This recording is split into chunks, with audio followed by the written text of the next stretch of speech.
Before Taiwan was a flashpoint in global politics, before the flags, the treaties, the wars, this island was already home. Not to one people, but to many. Long before anyone called it Taiwan, they had already carved their lives into the rivers, the rocks, and the sky. They didn't leave us maps. They left songs, stories in stone, language in the wind. You won't find them in most history books, but if you know where to look, you'll hear them still. In the names of mountains, in the curve of a canoe, in the rhythm of drums at night. This is the story of Taiwan's first people, and how their journey shaped half the world.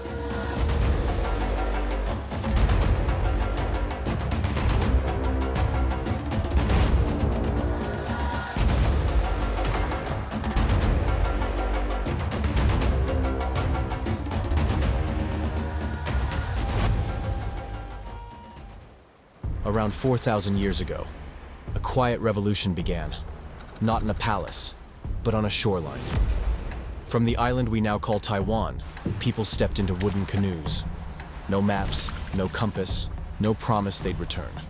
They navigated by starlight and wind, carried crops in woven baskets, and memory in song. These were the Austronesians, not an empire, not a kingdom, but a civilization of sailors, storytellers, scientists, whose borders were made of ocean.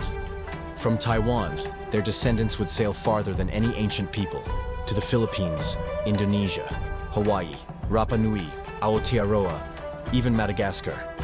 And today, if you speak Tagalog, or Maori, or Malagasy, you're speaking a language born from this island, from these canoes, from this moment. Not all Austronesians set sail. Some stayed, rooted in this land, held by its mountains, its rivers, its seasons. Over time, this island gave rise to more than a dozen distinct peoples, each with their own language, their own rhythm of life, their own way of seeing the world. Amis, Atayal, Paiwan, Bunun, Rukai, Puyuma, Tso, Tao, Truku, Sadik, Saishiyat, Kavalan, Sakizaya, Ta'o, La'alua, Kanakanavu. To outsiders, they might have looked the same, but to each other, they were as different as rivers are from mountains. The Atayal mapped their ancestry in ink, marking identity on their skin. The Amis sang the seasons, planting rice in harmony with the moon. The Tao built flying fish festivals to honor the sea's generosity and its fury. Each tradition, each ceremony, each song, a thread in a larger fabric, woven over thousands of years. These weren't just tribes, they were nations, nations without borders, but with deep memory, and stories carried not on paper, but in the body, the voice, the land. Their knowledge was ecological, spiritual, generational, a code passed through hands and ritual, not textbooks.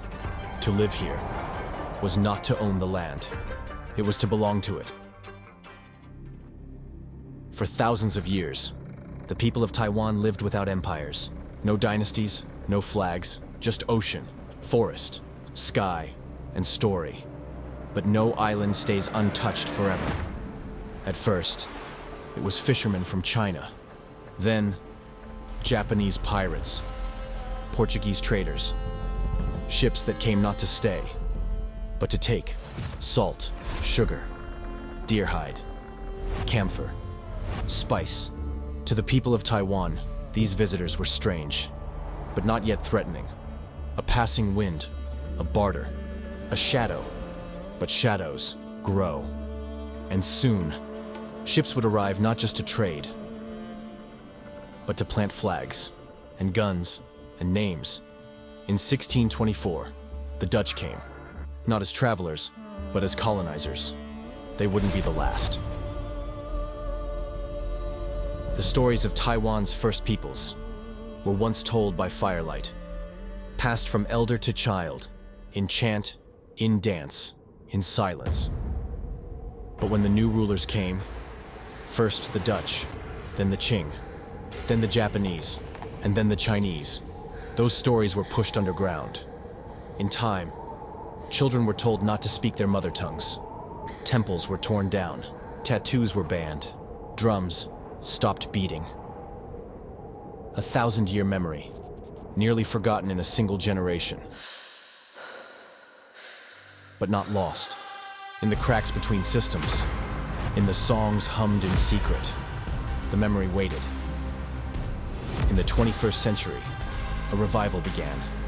Young Indigenous leaders started rebuilding what had been erased, not out of nostalgia, but out of defiance, out of love. In 2016, Taiwan's president stood before the nation and apologized to Indigenous peoples, not as a political gesture, but as a beginning. Today, ancient languages are being taught again. Ceremonies are returning to the village square. Canoes are being carved, and the seas are being crossed once more. The stories were never gone, they were waiting. Before Taiwan was Taiwan, before borders and balance, conflict and colonization, it was already a world of mountains and myth, of spirit and science, of people who sailed into the unknown and stayed. If we want to understand this island, we must begin, always, with those who were here first. But the world was changing, and across the horizon, foreign flags were rising. Next time, the Dutch arrive, and Taiwan enters history's storm.